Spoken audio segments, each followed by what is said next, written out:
Okay, so I am 3 weeks behind on my In Case You'd Like to Know Bible studies. No one has requested them, so I don't know if anybody on the universe is watching these. But in case you'd like to know what I've been teaching your kids for the last 3 weeks, we will start with 3 weeks ago where I wrapped up my value series. Because I was really big on teaching the kids that they need to value God, or at least God was really big on teaching the kids that they need to value Him. And so today's lesson is going to be about how the cost is high. It's very pricey to follow Jesus. Not pricey to get saved. Salvation is free. Jesus paid it all. But if you're going to follow Him, it is going to cost you something. So with that being said, let me read these verses so I can knock this out quickly. This is Luke chapter 14, verses 25 through 27. Now, great crowds were traveling with him.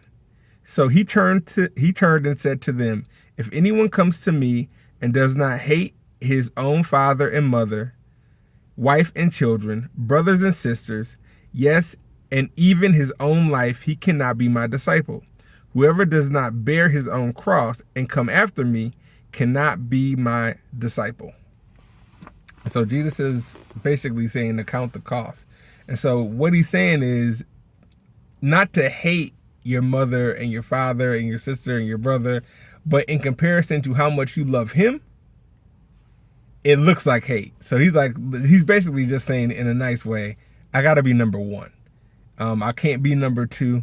Even over all of these close relationships, your relationship with me is going to be the closest. And what I was trying to communicate to the kids on that Sunday is that this is how it is. Like one thing you could say about Jesus is that he didn't sugarcoat. Like either you was going to follow, you was going to accept what he was saying, or you was going to have a fit and walk away. But either way, he wasn't going to let you be misled into thinking that what you were doing was enough. Because he's like, listen, you're never going to make it in following Jesus unless you put him first. So anybody who's listening to this, if you're not putting him primarily number one, even against your own life, then you're not going to be successful in following Jesus. And Jesus wants you to know you're not going to be successful. And so what I did to kind of prove the point was I went over some characters in the Bible who had to sacrifice things to follow Jesus. And to be fair, all of them had to give up something. But I did Moses because Moses was shy, and I have some shy kids in my class. Moses did not want to go back to Egypt where they were trying to arrest him for murder.